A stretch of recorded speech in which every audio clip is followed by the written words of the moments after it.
third smallest country in Africa, but also it is the most populous continent.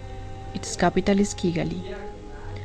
Its territory covers 26,340 square kilometers, and its population exceeds 10 million of people. In this place, life expectancy does not exceed 46 years on average. The educational level is low, and the access to new media is low level. Its external debt in 2004 amounted to $1,410 million. The country lacks natural resources and important minerals. In addition, the country constantly suffers from drought and has a poor technological development. These things make that it has a significant economic dependence for Belgium.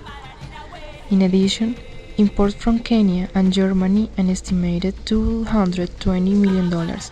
In contrast, the exports exceed $90 million and are designed to Indonesia, Germany, and China.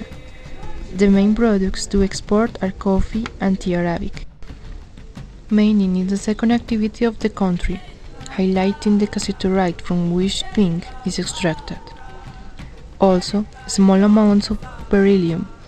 The country's monetary unit is the Rwandan franc. In general, the population below the poverty level is 60%.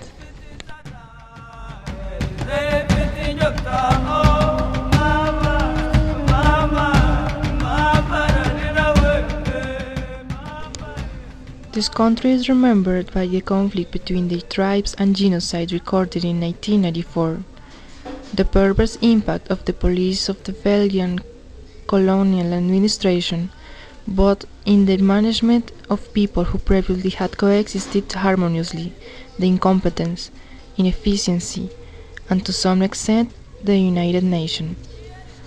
French and American administration are guilty because their willful and sometimes inadequate attitude of humanitarian organization allowed the death of over 1 million people for 100 days.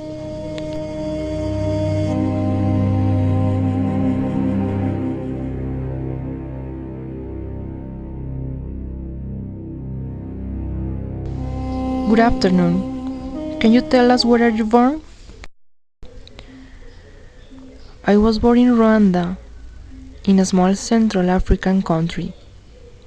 It is known for its wildlife, mainly for its mountain gorillas, for its typical cities and national parks, and natural areas that offers its mountainous landscape. Its fertile and hilly terrain, which gives it the title of Land of Thousand Hills.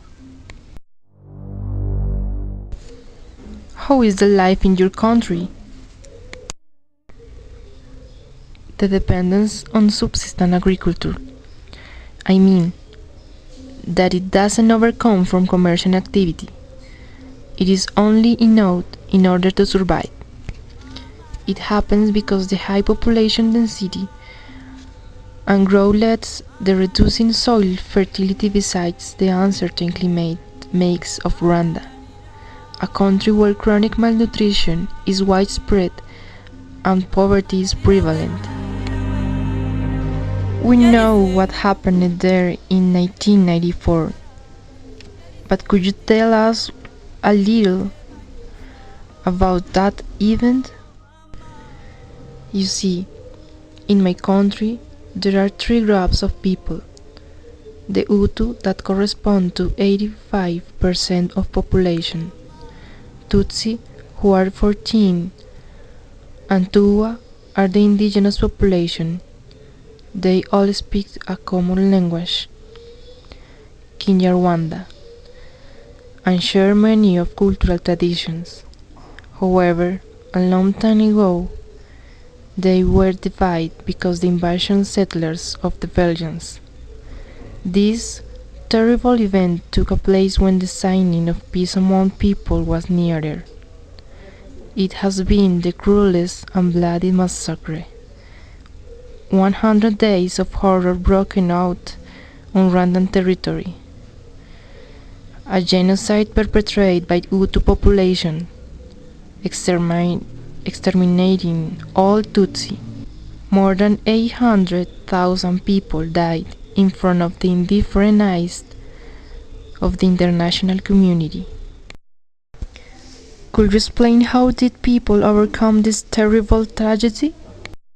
Despite the suffering of the Rwandan people, the good-hearted of people, their faith and love were the strength of the country. Nobody explains how suddenly neighbors, friends, and family killed each other. Rwandan religion is mainly dominated by Christianity, with 65% of the population which are Roman Catholics, and 9% are Protestant. Most of the Rwandan follow Christianity, and at the same time, also they practice their indigenous beliefs.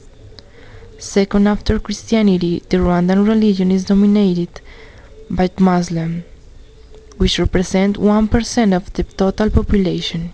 Catholic Church is one of the most dominating institutions of Rwanda since many decades ago.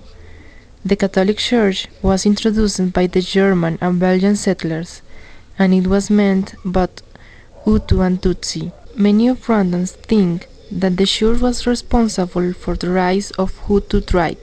However, many Christians Rwandans kept the participation in the indigenous religious practice, like adoration of the ancestors. It is quite prevalent. Existed two societies, known as Rwanda sects, which worshipped ancestral heroes, but now these are quite uncommon today. Rwandan religion firmly believes in the existence of the spirit even after death. Therefore, they show tremendous respect to dead ancestors, which consider to be a pious duty of all Rwandans. Thank you very much. We are going to hide your identity to protect your safety. This interview is something that I really appreciate, and I hope that the world never forget how this village was able to keep its neighbors, its brothers, its partners, and how can lead us to perdition hate inside our hearts.